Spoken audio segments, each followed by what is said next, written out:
Hello friends and welcome. I'm Sarah Liz from Sassy's LLC and I have two easy interactive cards for you featuring the very cute layered mug and the Freezin Season Mug Add-On. This mug, it has this adorable bear face that you can add to it, and then there's these holiday add-ons. I cannot get over it. It's got to be my favorite die set of this holiday season. To get started, we are going to make a background for our reindeer mug using this pine forest background stamp. I love these trees. They're sort of rounded and whimsical, and we're going to keep this really simple. I am going to heat emboss this entire stamp onto a piece of light green cardstock. It's not watercolor paper or anything fancy. It's just some pale green cardstock. I'm using a half a sheet. You could use something smaller, but this just was easiest for me. So I have stamped it in some watermark ink, and then I'm just using some white embossing powder, fine detail white embossing powder, and I'm putting it all over that stamped image. And then I will heat set that very carefully. I want to make sure that I don't have any patches where things aren't melted and set into the paper. I wanted to keep these cards pretty simple, right? I'm in holiday card mode. I need to make lots of cards. And so I'm using the Distress Mica Stain Wicked Elixir just to put a little darker green color and some shimmer on there. And then I smooshed some dark green dye ink onto a block, added a little water, and I've added that here and there on the trees just for some variation in color. Finally, I'm flicking on some white acrylic paint that I watered down a little bit. And that will finish off the background. I set that aside to dry for quite a while before moving on. I wanted a little border around my background. So this is an A2 panel, 4 1/4 by 5.5 inches of black cardstock. And I'm going to add that to my A2 card base. And then I trimmed the tree panel down to 1/8 of an inch smaller than A2. Okay, so that's going to be 5 3/8 by 4 1/8. But you could do 4 by 5 1/4 if you're more comfortable with those measurements instead. I'm going to wiggle this very carefully with some wet glue because that border is teeny tiny, but that's kind of how I wanted it, right? I didn't want the black to overtake everything. I just wanted a little extra definition around the edges, and then I will set that aside. For my mug, there are two base pieces, right? So there's the one with the handle, and then there's this other piece that's going to fit just inside of that on the top. And I wanted to add a little bit of definition. So I'm coming in with a light brown ink and I am blending just along the edges to create that illusion of roundness. You could skip the piece with the handle, but I think you can tell. And so I did both. What I did wrong here is that I put tape on the handle, but not the middle of it. And so you can see here, I have this little stripe in the middle of it. I just added some more ink to try to cover that up a little bit, and it's going to be just fine. I'm using the front piece of my mug to add my decorations to turn this into my reindeer. And these ears, it's so cute. And they fit just perfectly on here. And then I cut my nose out of some red glitter cardstock because we're going full Rudolph. I think this is the first Rudolph card I've made this season. And that, I needed to fix that, right? And then it's really quick and easy to add the rest of the pieces. I love that about these mugs. So here's the thing. There's the Beary cute mug where you can make a bear, but then there's also a cat and dog add-on. There's a Halloween add-on. There's this sort of wintry, Christmassy holiday add-on, and they're really, really quick. To make this interactive, I have this white piece of cardstock that is 1 7/8 of an inch by 3 1/4 inches. And I am going to just tuck that behind my reindeer panel so it's sticking up just a little bit from the top, and then I will trace around it. I've got some 1/8 inch sticky foam strips, and I just used a light brown marker so that it will blend in a little better with my craft cardstock. And I'm going to remove the release paper and I'm going to pull it off the backing. So there's just sticky foam here, and I am going to curve that around the edge of my mug. Now, when I was tracing my line, I needed to make sure there was enough room for my foam strip. But aside from that, this is pretty forgiving. It's also worth noting, this is not really dimensional foam. Any foam would work here. Technically, you could do it without the foam, but it's a really tight squeeze. I just want enough lift that when I go to slide my little white cardstock panel in there, it will slide in and out easily. Then I will add a little bit of glue for wiggle room, and I will add that onto my mug. And you can see that white cardstock slides in there beautifully.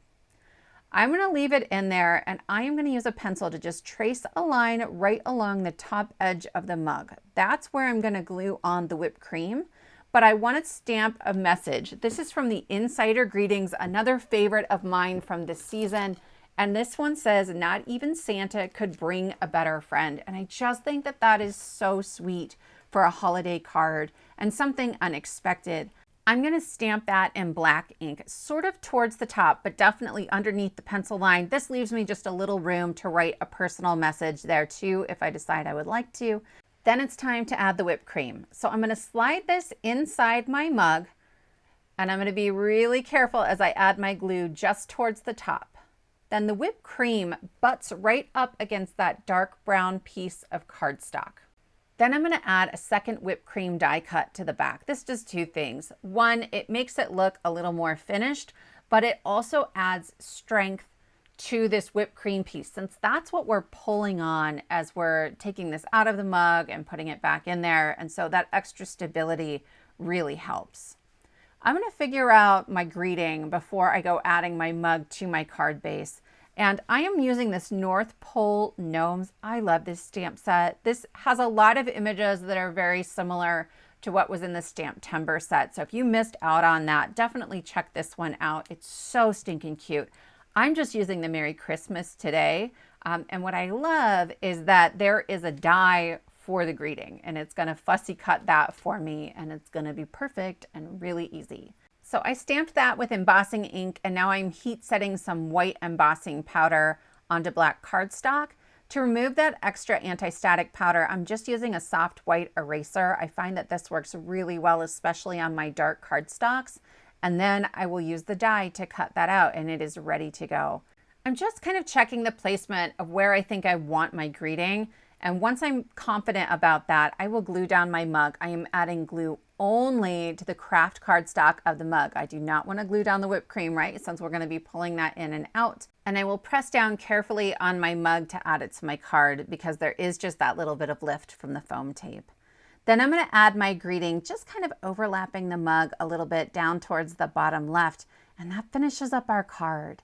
And our little secret message pulls out very easily. I'll just leave a note inside the card letting the recipient know to do so. Though most of my family is like searching the card to figure out what the interactive element is. For card number 2, we're going to make a slightly simpler background. So I just have a piece of teal cardstock, and I'm going around the edges with a slightly darker teal ink. I don't need to do anything fancy. We're going to put the most adorable penguin mug on here. And then I am going to use a little bit of white shimmery watercolor on here just to flick on a little extra interest, add a little bit of sparkle. I have cut that base mug out with some black cardstock, and I'm putting the top piece on and using a pencil to trace right along the line where they meet. This die is supposed to cut out like a little tiny oval of coffee or tea or whatever you're going to put in there, but we're going to use it to create a hole in the mug. And it's going to be a place where we can slide in a gift card. It is the perfect size for a gift card. But the mug isn't quite big enough to hide an entire gift card. So we're going to put a hole in the mug. Then I'm going to put my mug on my background where I think I want it to go, and I will trace that same oval. Then I'm going to take the exact same die, tape it over what I traced, and cut a hole into the background. So we will hide the gift card through the hole in the mug and then into the background. Our mug this time is going to be a penguin, and we can start building him pretty quickly here. I'm going to add the top piece to the mug, and then I'm going to glue my mug onto my background. There's no foam tape behind the mug this time. So I'm making sure to add just a little bit of glue on that top little rim and then all over the rest of the mug as well. I am lining up the hole in the mug with the hole in my background, and then I will start putting my penguin together. I'm just adding glue to the body of the penguin. I love penguins for the holidays. Like, this card carries not only through Christmas if you want it to be Christmas or holiday, but just into winter in general. Like, they're so cute. I especially love the rosy cheeks on this one. Once we add those pieces, we can work on the hidden gift card. So I have a hotel key that I use when I'm working on gift card cards, and I'm gonna slide that in and kind of figure out how far down it needs to go to make sure you can't see it behind my whipped cream. Then I will flip my card base over and I will just trace around it. And that becomes a guide for knowing where I can put my foam tape. I'm gonna put it pretty much everywhere except inside that little rectangle. This is 1mm foam tape. I mean, you can use whatever depth you want, but you don't need a lot of space. Gift cards are not very thick. And you can see here, I'm going right around that pencil line, but not overlapping it. I'm bringing the insider sentiments again because I can't get over this set. I think it's so thoughtful. Also, it's massive. It has so many sentiments in it. And this one says, hope your holiday season is fun, festive, and full of sparkle. And I think that fits really nicely with our goofy little penguin. It's both sweet and sort of playful at the same time. But this set also has, have yourself a merry little Christmas. This Christmas, may your family be functional and all your batteries be included. Season's greetings with many good wishes for Christmas and the coming year. It's just an amazing mix of sweet and funny, and I've been using them on all of my holiday cards this year.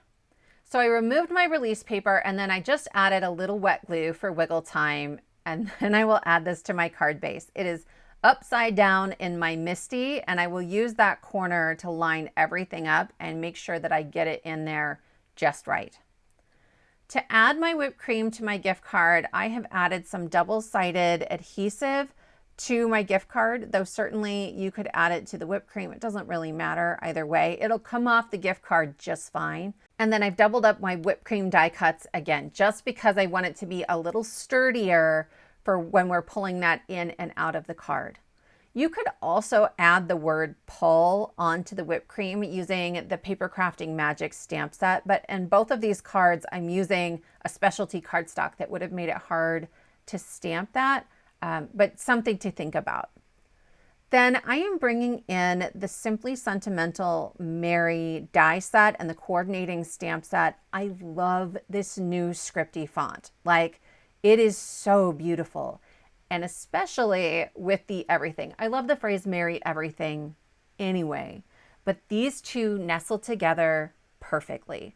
So I am adding my Merry onto a black die cut of the shadow layer. And I just add little dots of glue. You don't need glue everywhere, but I'm focusing on the pieces that hang out in open space. So the beginning of the Merry, the bottom tips of the M, the end of the Y, right? And then in between, here and there. And then I'll use my little pokey tool to remove any glue that sort of oozes out, but I didn't have much. Then I am going to stamp the word everything in some clear sticky ink onto my black cardstock.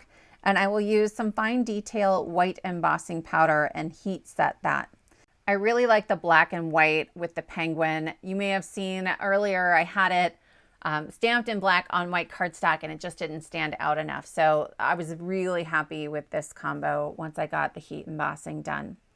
I have trimmed out the everything into just a little strip sentiment, and then I will add the Merry sort of overlapping a little bit onto my penguin, and then that everything nestles underneath it and just tucks right against the Y. I don't know what it is. I'm sort of a font nerd. And the design of that makes me very, very happy. So that finishes a really quick and easy gift card holder. I love gift cards for the holidays. When I give them, for me, it's a promise to spend time together. And for my family, that's maybe the best gift you can give. I hope that this is helpful for you. If you give gift cards for the holidays, I hope you'll give this a try. If you enjoyed this video, please give it a thumbs up and subscribe to the Trinity channel so you don't miss out on more holiday inspiration.